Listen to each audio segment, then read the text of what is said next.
It's March 14th right now, Thursday, and I'm recording this on Wednesday night, which was supposed to be March 13th.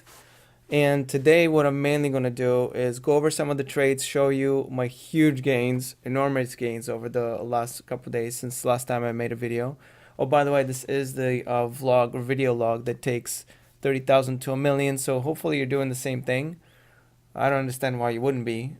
So let me know how close you are. Like, I'm kind of interested how everybody else is doing for fun and giggles. That's kind of actually why I started this, because I figure a lot of people are interested in how other fellow investors are doing with their particular accounts or portfolios or whatever they're doing. And I have a style here of I love to sell options, and so I also love Robinhood. So I've transferred some money into Robinhood to grow this account to a million. And I will periodically add money, although I haven't added money since maybe October last year. So it's been about 6 months or something like that since I've added money, and that's actually when I've had some of my most significant gains. So just to take you real quickly through it, this is the all-time chart. Wait. All right, so this is the all-time chart, and this is when I've had the hugest gains right here since about October. I did add in through this correction, and then I actually leveraged the account. I got an additional $24,000 worth of debt, and I went really hard long on some stocks like silver and Apple and whatnot. And this is the reward. So now I'm reaping the rewards of that. So we're going to talk about some of these trades, and after that, what I want to touch on is why you never want to be net short from a risk management perspective if your account is somewhat correlated with the market. Well, you always want to be net long, so you can bounce from being a lot net long to a little bit more than 50% net long. But it isn't a great idea, in my opinion, to be net short at any point in the market. All right, so we're going to touch on that later. So first, bragging time. Let's go over here and see what's going on. So EXK was pretty immobile. Apple has been a huge gainer, and I'm so glad I haven't been selling calls against Apple, because I would have probably had to sell these 100 shares that I'm holding right now. It continues to gain in over the past week. It's gained 4.5%, which is really nice. I'm beating the market by a lot, actually. Let's go back and check it out. So over the past week, let's see, 3%, 2.9%. The SPY over the past week is up just 1%, not 3%. And most of it, almost all of it, is the aftermarket action over here at 3:50 p.m. to 3 a.m. Eastern time, I'm guessing, because it's only 12:20 a.m. right now and Pacific. So it would have been just 0.1% for the week. I would have had a gain of 3%. So I'm really happy about beating the market. That's one of my major goals, is I love to beat the market. If I'm doing that, I'm doing a great job. All right. I was even happy during the downturn last year, on Christmas Eve, that I wasn't losing nearly as much money as the rest of the market. And you can say that's not the right way to think about it, but I think about it that way, and it makes me happy when I'm beating the market. Okay, so the biggest trade that went against me yesterday or the day before, was it yesterday? I forget.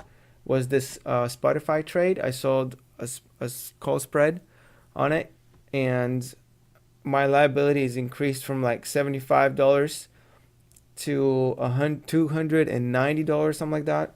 So I lost a ton of money on that. But now I'm actually in the positive territory since Spotify went down today by about 1.5%. Now my liability is only $25. So if I sold right now, if I reverse these, if I bought these this call back and I sold this one, I'm sorry, the other way around, then I'd be, I'd have $50 profit. But I'm going to let it ride out till Friday, maybe collect the other 25. At this point, it doesn't look like Spotify will reach 150 by Friday. It's 143 and a half right now. So it's not likely. So I'm just going to ride the trade out and collect the other $25 we'll go to expiration. Other meaningful events today in the account was C-SPAN had a nice pop of 3%. That's always nice to see. Whenever this goes to about $10, I like to start selling calls against it. I do have 290 shares, so maybe I can sell a couple calls and reduce the position that way. Right now it's at 820, so it's getting close to that time where I can start making money off of it. In other trades, the big one today was energy fuels with a gain of 11.57%, gaining me $186 for the day. That's huge. I guess their quarterly report came out, and apparently it's not as bad as people thought. Even though, of course, they lose money, they're a uranium mining company, and that's what uranium mining companies do at this uranium price is they lose money, right? And they've been losing money for a long time now. But there isn't much alternative outside of energy fuels. It's like, where are you gonna go? Cameco, and that's actually where I have been going. I have a little position. I have just 100 shares of Cameco, which is the largest Western civilization uranium company in the world, and I love it. I think it's a great company. Management, most of all, they're up 3.72% on the week, so contributing towards that 3% gain for the week for my account. I only have, unfortunately, 100 shares at $12 each right now because I've sold calls against Cameco, and it's gained so much that I've been forced to sell some of those shares. When Cameco starts getting close to the $10 territory, I'll sell puts against it, and I'll try to build that position back up. If it doesn't get down towards $10, I'm just going to keep gaining off of these 100 shares, and too bad. I miss out on those gains. But that's how I operate. So that's it with the highlights for the portfolio. Let me just show you the account real quick and what it looks like now. It looked much different when I did this exercise here not too long ago, where Apple was nowhere near one of the best gainers. It was about actually flat, and I had my entire Apple position pretty much sold out before during the crash. It was pretty bad because it had a really big downturn, but my position was very low. We're going to touch on that in a little bit. So as you can see here, total return for Apple right now is $2,600. It's huge. Equity is $18,000. And then Wheaton Precious Metals was almost as much as Apple, actually, because I had more than this. I've sold some of Wheaton Precious Metals, and it's still 733% gain. I have sold a call against Wheaton Precious Metals, so it might execute at $23 to 22. It's at 22.47 right now by the end of the week here. So we'll see if that happens. And then Energy Fuels, the company that just had the 11.5% gain today. And then Endeavor Silver, which it says here $419 gain. But you got to keep in mind, I've been scaling out of that position for quite some time, and I've sold more than half of the position already. I still have 1,000 shares remaining. I used to have 2,200 if you look back at the previous videos. So Realty Income, C-SPAN, Cameco, etc. So that's a quick look at the portfolio. Now, the next thing I want to talk about is why you want to be net long in your account if your account is correlated to the market somewhat. Like if you're trading individual stocks, I think it's fine. And a lot of individual stocks can have a very protracted bear market. Like you can't short the stock on Robinhood, but let's take a look at this stock that's been kind of a joke for among me and a couple of my friends. It's called WWR, or Westwater Resources. It's uranium holding company kind of that also dabbles in clay and graphite and lithium and whatnot, and is not really successful in any of them.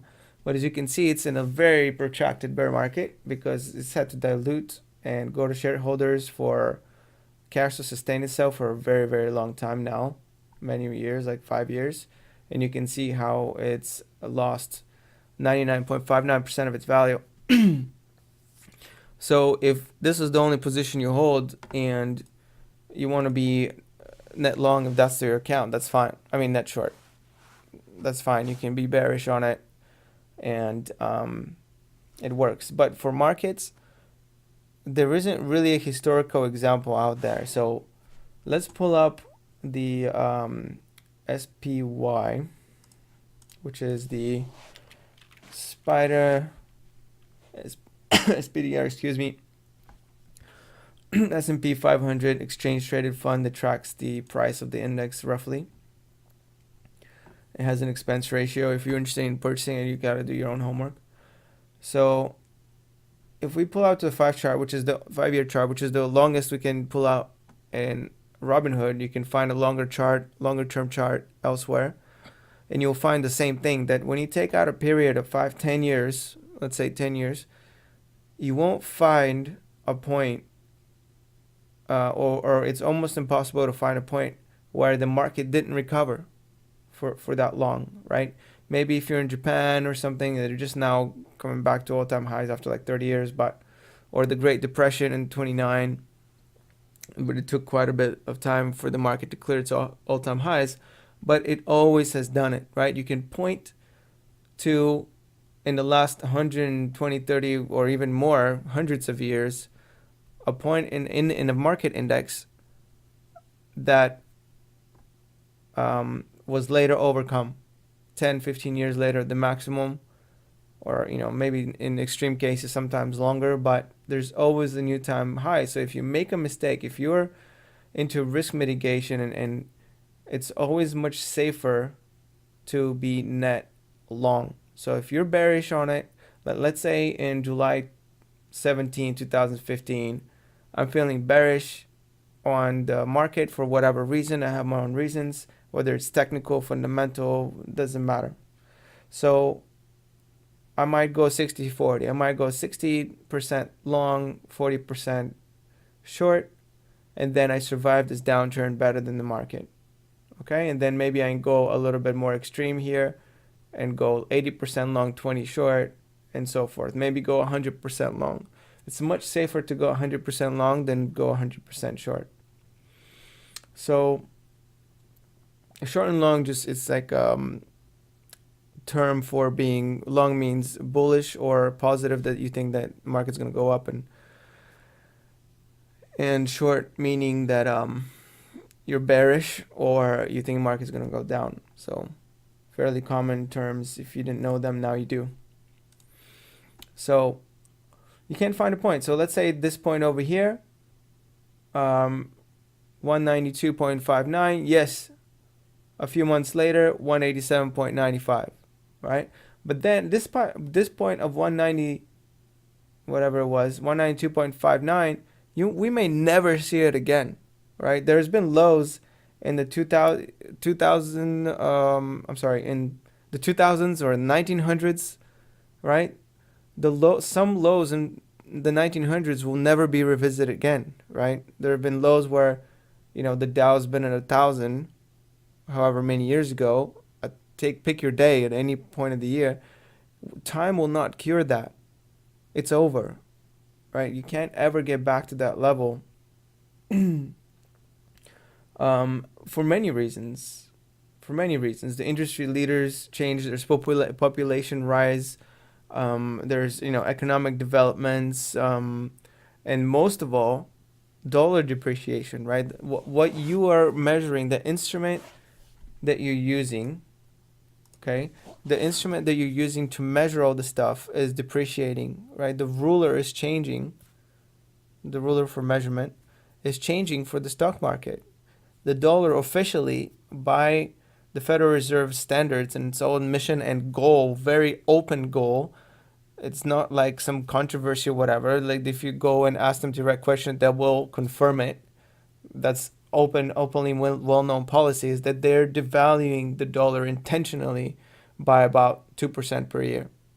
That's their goal. They want to stay around 2%. Inflation numbers come out each year, each quarter, and you can figure out whether they're on track or not. And they're kind of been succeeding. They've been devaluing the dollar for about 2% per year. So if you know that that's being devalued 2% per year, everything that's measured in dollars is going to be appreciating relative to the dollar by 2% per year. Take any item, right? You get that so far? So all these factors that are working towards the market value, the index value increasing over the long term are very, very hard to fight. So I don't suggest, I wouldn't do this personally unless I had some really, really strong conviction. But being net short is very, very dangerous, and I don't recommend it.